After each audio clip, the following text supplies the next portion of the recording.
We're restructuring. Hope there's no hard feelings. You understand how business works. My name's Frank Delaney. I'm 64 years old and I've spent 29 years keeping Crestwood Technologies running. 29 years of showing up at 5:30 in the morning, fixing what was broken, training every new hire who walked through those doors.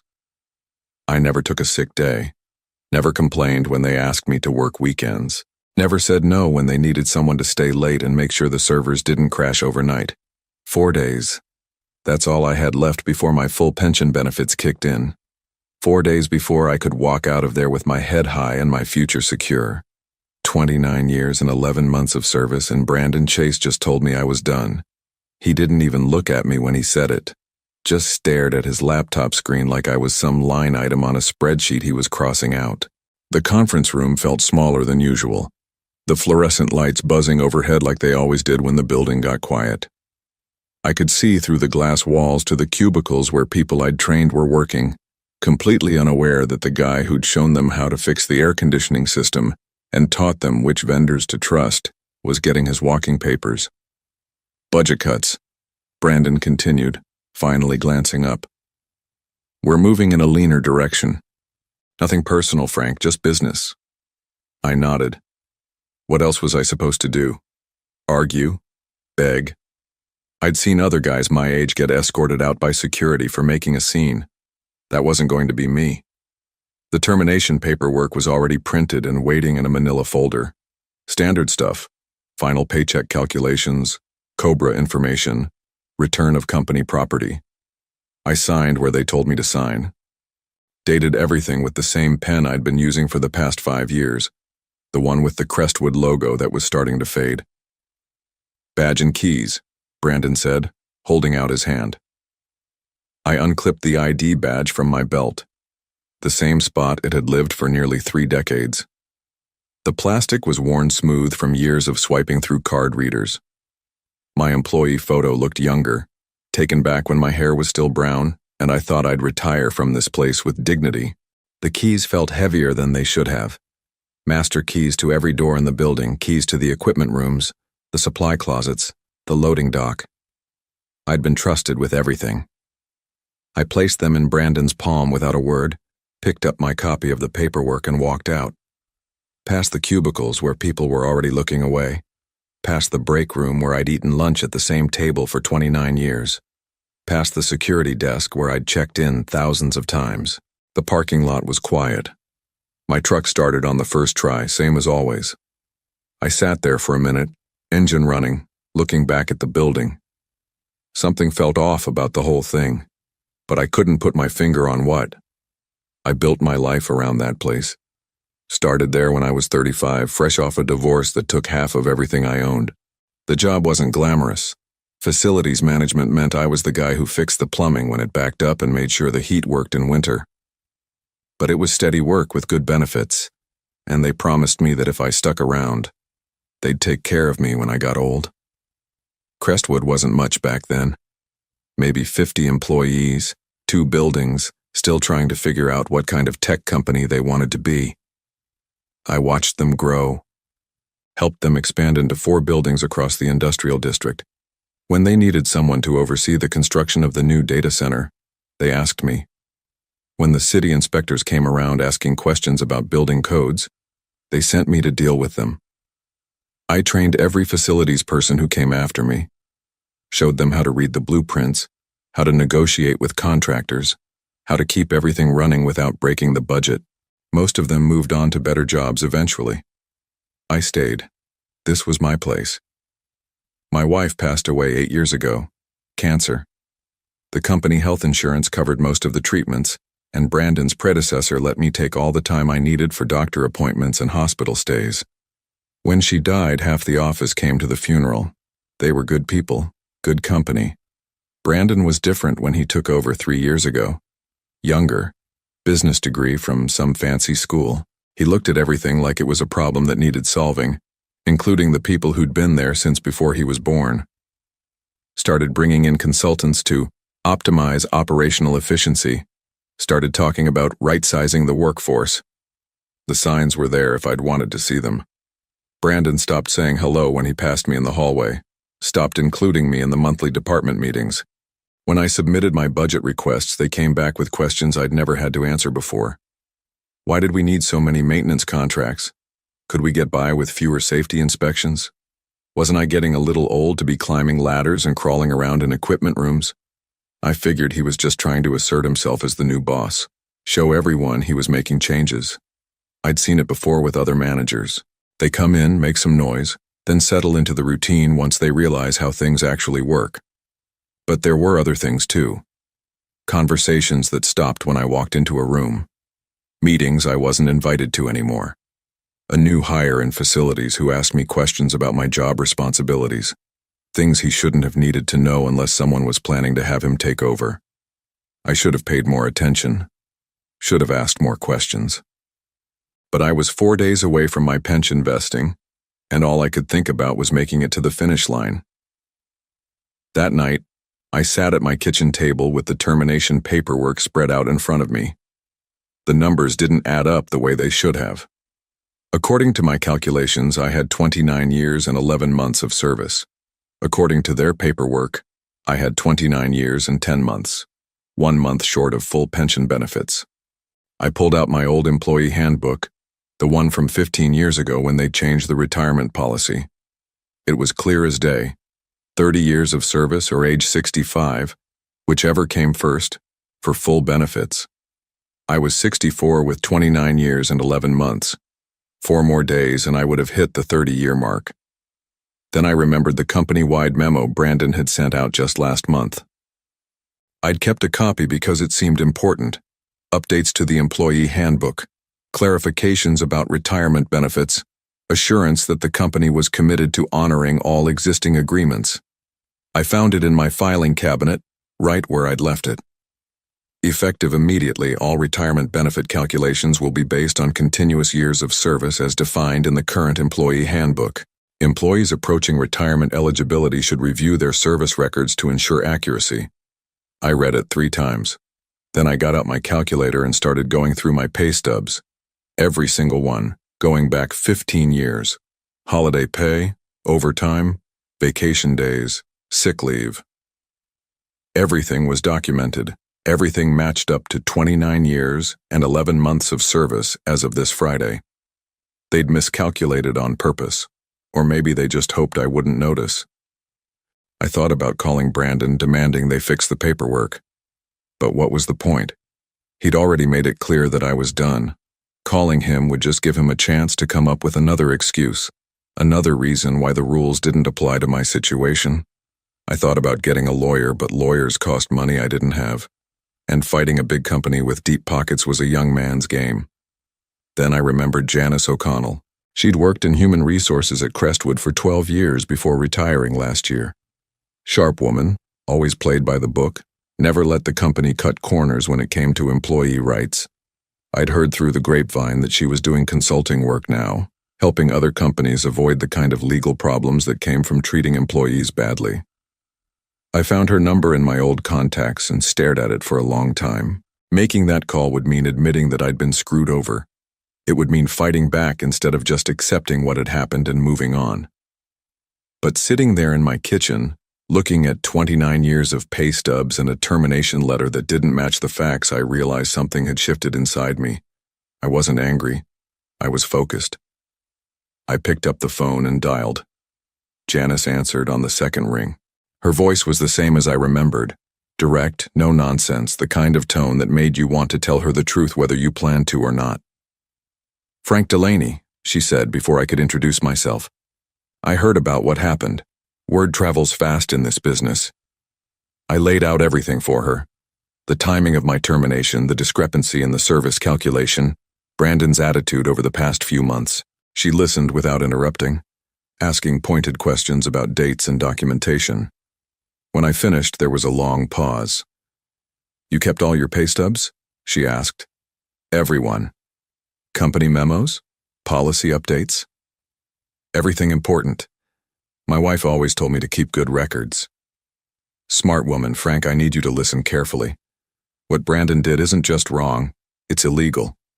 Federal law protects employees from being terminated to prevent them from collecting earned benefits. But proving it requires more than just the timing.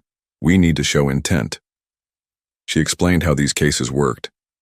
The Department of Labor took them seriously, but they needed solid evidence, documentation, a pattern of behavior, something that showed the termination wasn't just bad timing but deliberate fraud. "Bring everything to my office Monday morning," she said. "Don't talk to anyone at Crestwood. Don't post anything on social media. Don't even tell your neighbors what happened. If this goes where I think it's going, we want them to believe they got away with it." Monday morning, I drove to Janice's office with 3 boxes of paperwork: pay stubs, employee handbooks, memos, performance reviews, email printouts. 29 years of documentation organized in chronological order. She went through everything methodically, taking notes on a yellow legal pad. When she got to Brandon's memo from last month, she stopped and read it twice. "This is golden," she said. "He put it in writing that service calculations should be accurate. Then he fires you with an inaccurate calculation 4 days before you hit 30 years. Either he's incompetent or he's lying. What's the difference? Incompetence gets you your job back. Lying gets you your job back plus damages plus a federal investigation that could shut down their entire human resources department." She explained the process. File a complaint with the Department of Labor. They'd investigate, interview witnesses, review documents. If they found evidence of deliberate benefit denial, Crestwood would face serious penalties. Not just fines, potential criminal charges for the people involved. "How long does it take?" I asked. "Depends. Could be weeks, could be months. But Frank, you need to understand something. Once we file this complaint, there's no going back. Brandon's going to know you didn't just walk away quietly. He's going to fight back." She was right about that part. Tuesday afternoon, my phone rang. Brandon's name on the caller ID. "Frank, I heard you've been talking to people about your termination. I hope you're not planning to do anything stupid." I didn't say anything. "Look, I get it, you're upset, but we followed company policy to the letter. Your service record shows 29 years and 10 months. I've got the documentation right here." "What documentation?" "Your hiring date. January 15th, 1996. Your termination date. November 8th, 2024. Simple math, Frank." I knew he was lying. I started at Crestwood on December 15th, 1995. I had the offer letter to prove it, but Brandon was setting up his defense, trying to get me to argue with him over the phone where he could control the conversation. "I'm not looking for trouble," I said. "Good, that's good to hear. Because if someone were to file a frivolous complaint against the company, well, we'd have to defend ourselves. And defending ourselves might involve looking very closely at that person's work history, making sure they never violated any company policies, never took anything that didn't belong to them, never said anything that might have hurt the company's reputation. The threat was clear. Fight back, and they'd destroy whatever was left of my reputation." "I understand," I said, and hung up, but I didn't understand. Not really. Because what Brandon didn't know was that Janice had already filed the complaint that morning. Janice called me Wednesday evening with news that changed everything. "The Department of Labor moved fast on this one," she said. "They've been watching Crestwood for a while. Turns out you're not the first person this happened to." She'd spoken with the investigator assigned to my case. Over the past 2 years, 3 other longtime employees at Crestwood had been terminated within months of becoming eligible for full pension benefits. All of them in their 60s. All of them with service records that had been mysteriously miscalculated. "They're calling it a pattern," Janice explained. "Systematic benefit denial, the kind of thing that gets companies put on federal watch lists." But there was more. The investigator had requested personnel files for all 4 terminated employees. What they found was a series of emails between Brandon and the new Human Resources Director, discussing ways to optimize the workforce and reduce long-term benefit obligations. "They weren't even smart about it," Janice said. "Used company email, talked about specific employees by name. Your name was mentioned 6 times in the past 3 months. I felt something cold settle in my stomach. What did they say about me? That you were a legacy cost, that your pension and healthcare benefits would represent a significant ongoing expense, that your position could be eliminated and your responsibilities distributed among existing staff. They'd been planning this for months. While I was coming in early and staying late, while I was training new people and fixing their problems, they were figuring out how to get rid of me without paying what they owed. There's something else, Janice continued. The investigator wants to interview you Thursday morning. They're bringing someone from the criminal division. Criminal? Frank. When a company deliberately terminates employees to avoid paying earned benefits, that's not just a civil matter. That's fraud. Wire fraud if they used electronic communications to plan it. The people involved can go to prison. Thursday morning, I sat in a conference room at the Department of Labor building downtown. Two investigators, both younger than my son, both wearing suits that cost more than I spent on clothes in a year. They recorded everything, asked me to walk through my employment history year by year, showed me printouts of emails I'd never seen. The emails were worse than Janice had described. Brandon and the human resources director hadn't just discussed terminating me. They'd discussed terminating anyone who was close to pension eligibility. They called it proactive workforce management. They had a spreadsheet with names and dates and projected savings. Mr. Delaney, one of the investigators said, based on what we've seen, we believe Crestwood Technologies engaged in a deliberate scheme to defraud multiple employees of earned benefits. Your case is just the most recent example. They showed me documents I'd never seen before. Internal company communications about the cost of maintaining older employees, memos about renegotiating pension obligations, a presentation to the board of directors that included a slide titled Legacy Employee Transition Strategy.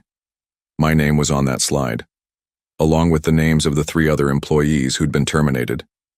We were all listed under Q4 optimization targets.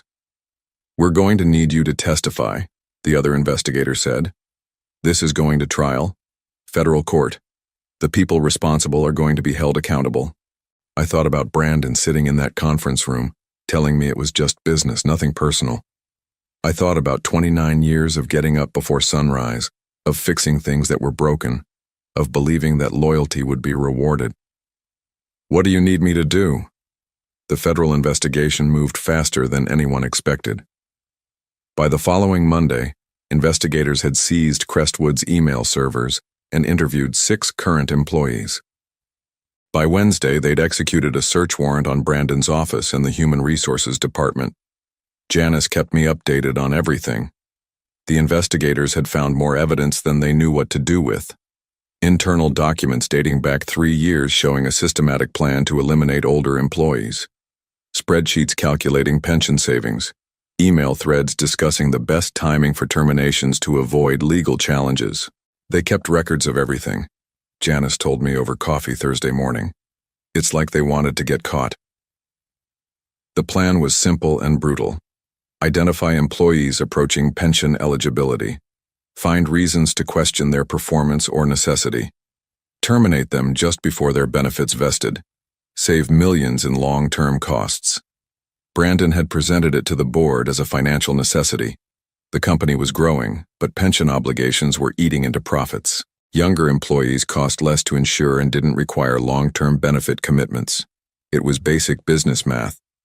What he hadn't counted on was someone like me keeping detailed records, or someone like Janice understanding federal employment law, or investigators who took benefit fraud seriously. Friday afternoon, Brandon called me again. This time his voice was different, higher pitched, nervous.